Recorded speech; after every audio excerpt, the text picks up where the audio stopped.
جوانترین و گەرموگەشترین سلااوەکانتان پێشکەش بینەرانی خۆشەویستی تەلەڤیزیۆنی کۆمەڵا لەگەڵ هاوڕێیانی هاوکارم هاتوونەتە خزمەتتان بۆ پێشکەشکردنی هەواڵەکانی ڕۆژی چوارشەممە سەرەتا سەردێری گرنگترین هەواڵەکان. ئاهەنگگێڕانی خەڵکی شارەکانی سنەوبانە بە بۆنەی مەرگی ئیبراهیم ڕەئیسی، گوشاری ناوەندە ئەمنیەتیەکانی مەهاباد بۆ سەر کاسبکارانی ئەو شارە، محکومکردنی 4 بەندکراوی سیاسی بە بەغی، راپۆرتێک لەسەر زیندانی ئەسەداباد لە ئیسفەهان، خۆپیشاندانی ئێرانیانی دژ بە کۆماری ئیسلامی لە فرانکفۆرت، ئەوە خۆپیشاندانی دژبەرانی نەتانیاهۆ لە ئۆرشەلیم.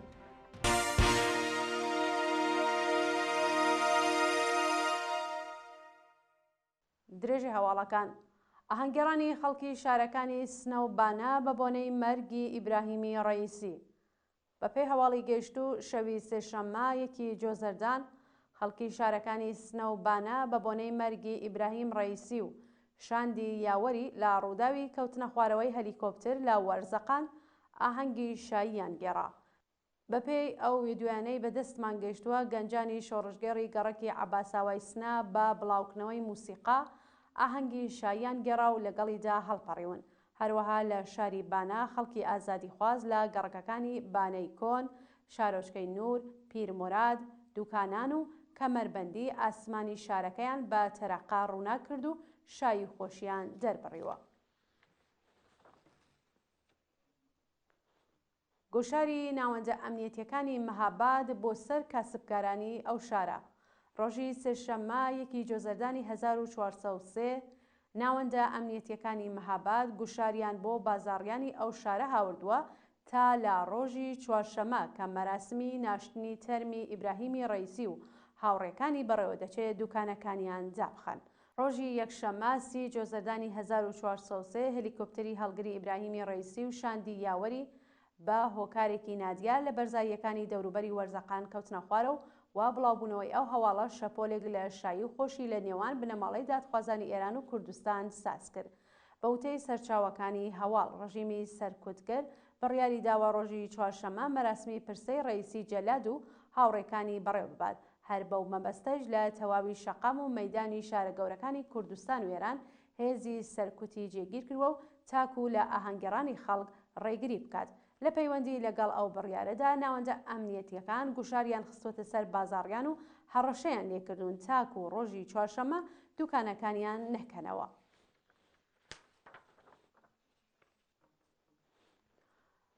سەپاندنی سزای 6 ساڵ زیندان بەسەر ماشەڵڵا کەرەمی.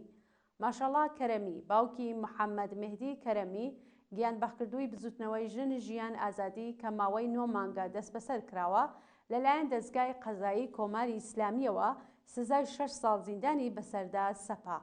لا ڕۆژانی ڕابردوودا ماشەڵڵا کەرەمی هاوڵاتی خەڵکی بیجار و دانیشتووی کەرەج لەلایەن دادگای ئینقلابی کەرەج بە تۆمەتی پێکێنانی باند و گروپ بە 5 ساڵ زیندان و بە تۆمەتی هەوڵی تێکدانی ئاسایشی وڵات سزای 1 ساڵ زیندانی تەعزیری بەسەردا سەپێنراوە.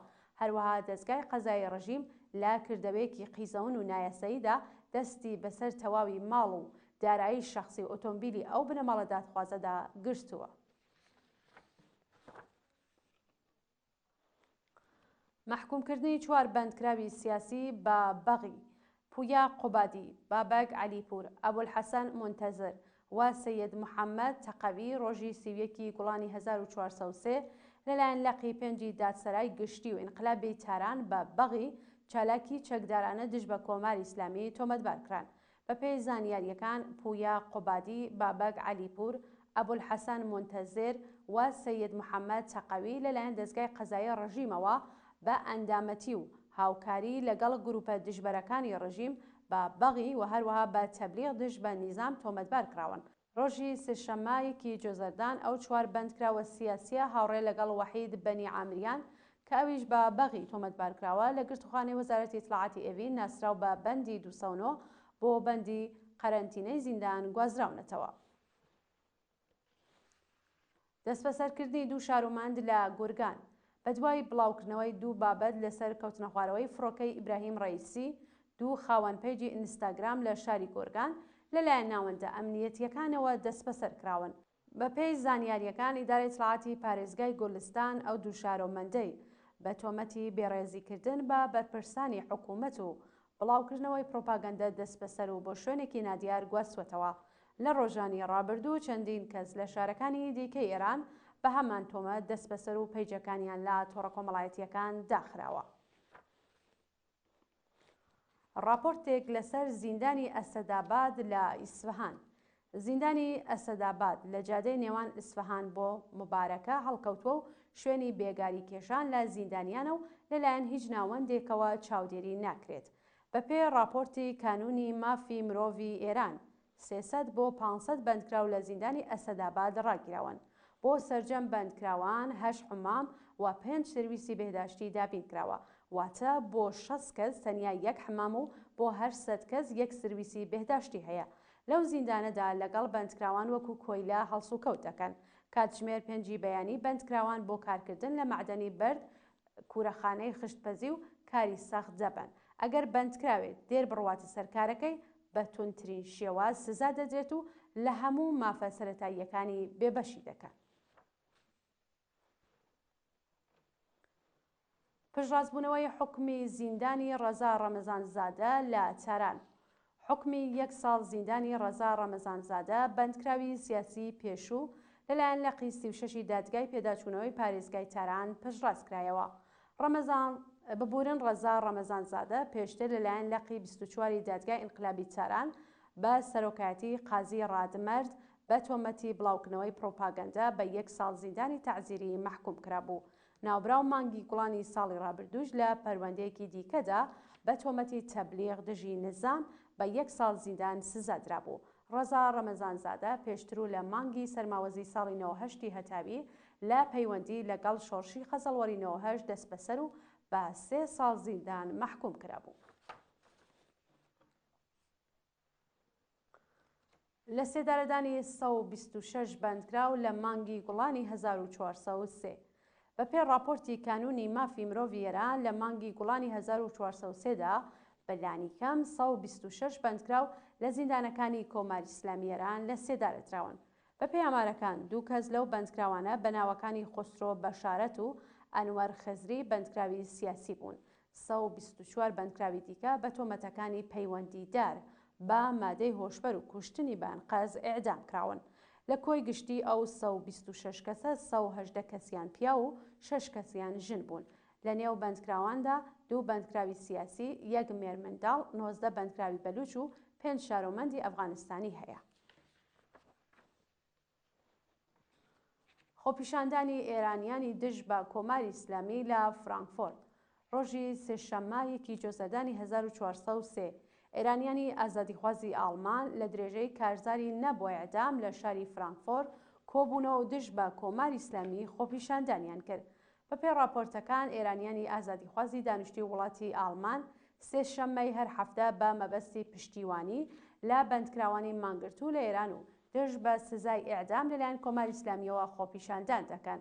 ڕۆژی ڕابردوو ئامادەبوانی ئەو ئاکسیۆنە بە بەدەستەوەگرتنی وێنەی قوربانیانی سەرکوتی ڕژیم و وتنەوەی دروشم خوازیاری ڕاگررتنی سزای ئێعدام، دانانی سپای پاسداران لە لیستی تێرۆریسمی نێودەوڵەتی و سزادانی بەرپرسانی قەزایی و ئەمنیەتی کۆماری ئیسلامی بوون.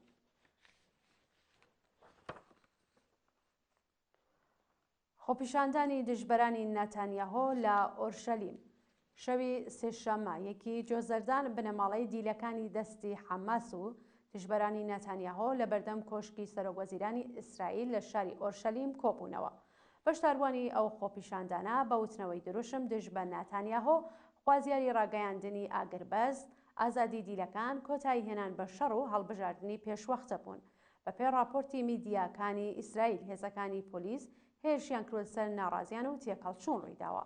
شایانی باسە کە خۆپیشاندەران لە دروشمەکانیاندا ڕایانگەاند و کە چیتر شەڕیان ناوێت بەڵکو ئەمنیەت، ڕەفاه و ئارامیان دەوێت.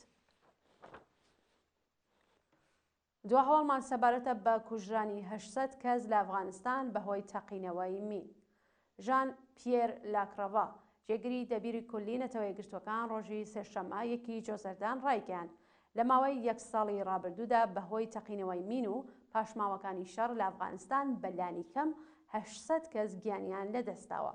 بەوتەی ئەو بەرپرسەی نەتەوە یەکگرتووەکان هەموو هەوڵی خۆیان دەخەنە گەڕ بۆ ئەوەی ڕێکارێک بدۆزنەوە تاکو و پاشماوەکانی شەڕ و تەقەمەنی لە ئەفغانستان کۆبکەنەوە.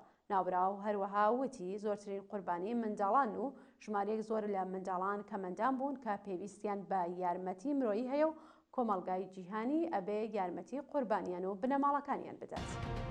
بینەرانی خۆشەویست، هەواڵەکانتان پێشکەشکرا، هەر شاد و بەختەوەر بشن.